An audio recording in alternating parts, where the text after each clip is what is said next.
का 8वां वचन। स्वाति ने इसी साल शहर के कॉलेज से पढ़ाई पूरी की है और अब उसके लिए जगह जगह से रिश्ते आने लगे हैं। स्वाति से ज़्यादा उसके रिश्तेदारों को उसकी शादी की चिंता है, इसीलिए जो भी स्वाति के घर आता वो किसी नए लड़के की खबर ज़रूर ले आता। अरे दीदी, ये फोटो देख के बताओ कैसा है। राहुल नाम है लड़के का, मेरी सहेली की बहन का बेटा है। अपनी स्वाति के साथ एकदम प्यारी जोड़ी लगेगी इसकी। जरा दिखाना, फोटो तो बढ़िया लग रहा है। कोई गलत आदत वादत तो नहीं है ना इसे? और कमाता कितना है? अरे कोई गलत आदत नहीं है दीदी, आप कहो तो एक मीटिंग करवा देती हूँ, फिर सब कुछ फाइनल कर लेना। हाँ, ये सही कह रही हो तुम। संडे को स्वाति के पापा भी घर पे ही रहेंगे। बुआ फिर वहां से चली जाती है और रात को स्वाति की माँ उससे कहती है, स्वाति बेटा, आज कमला बुआ ने एक लड़के की फोटो दिखाई है। संडे को वो लोग मिलने आ रहे हैं, तैयार हो ना तुम बेटा? अरे मम्मी, आप कहाँ कमला बुआ के चक्कर में आ जाती हो?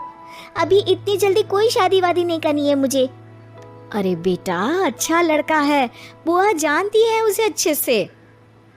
हाँ स्वाति बेटा, एक बार मिल तो लो, बाद में देखेंगे आगे क्या करना है। वैसे तो कमला रिश्ता लाई है तो मना करने का तो कोई सवाल ही नहीं उठता।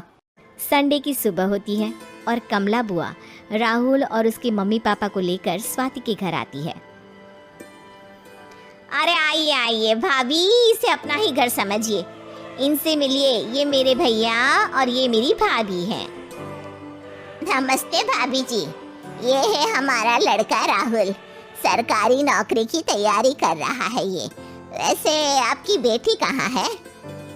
अरे स्वाति बेटा, बाहर आ जाओ। वैसे कितनी पढ़ाई की है स्वाति ने? जी, पोस्ट ग्रेजुएट है हमारी बेटी साइंस में। ये सब तो ठीक है, पर घर संभालना जानती है या नहीं? हमें कौन सी इससे नौकरी करवानी है, नौकरी तो मेरा बेटा करेगा ही। पर मैंने इतनी पढ़ाई की है और आप चाहती हैं कि मैं घर पर ही बैठी रहूं? अरे स्वाति बेटा, ये बड़ों की बात में तुम कहाँ बोल पड़ी? हम सब देख लेंगे क्या करना है क्या नहीं। हम तो इसी बात में विश्वास करते हैं कि घर के लड़कियां घर में ही रहे तो ज्यादा अच्छा रहता है। वरना भाई साहब, आप तो आजकल के हाल जानते ही हैं, कितनी घटनाएं होने लगी हैं औरतों के खिलाफ। स्वाति बेटा, रसोई का काम तो पूरा जानती हो ना? शादी के बाद तुम्हें ही संभालना है वो सब। अरे बहुत अच्छा खाना बनाती है ये, आप सब लोग इसकी तारीफ करते नहीं थकेंगे। लो भाई, हो गई मीटिंग, अब शादी की तारीख फाइनल कर लेते हैं, क्यों भैया? भाई, हम तो पंडित जी से चर्चा करने के बाद ही तारीख फाइनल करेंगे। सालों से हम उनकी बातें मानते हुए आ रहे हैं। लड़के वाले और कमला बुआ की बातें सुनकर स्वाति एकदम नाराज हो जाती है और उसे लगने लगता है कि शादी के बाद उसे घर पर ही बैठना पड़ेगा। लेकिन घर वालों के आगे उसकी एक नहीं चलती और उसे शादी के लिए हाँ कहना पड़ता है। शादी का दिन आ जाता है और सब मंडप में जमा होते हैं।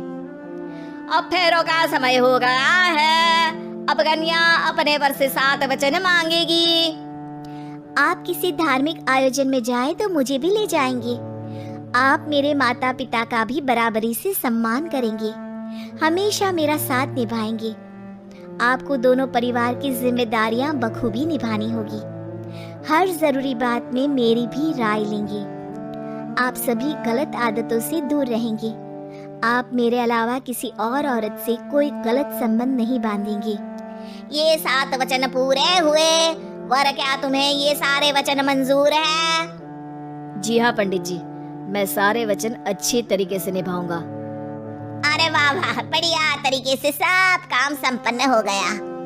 तो इसी के साथ विवाह संपन्न हुआ और आज से ये दोनों पति पत्नी हुए।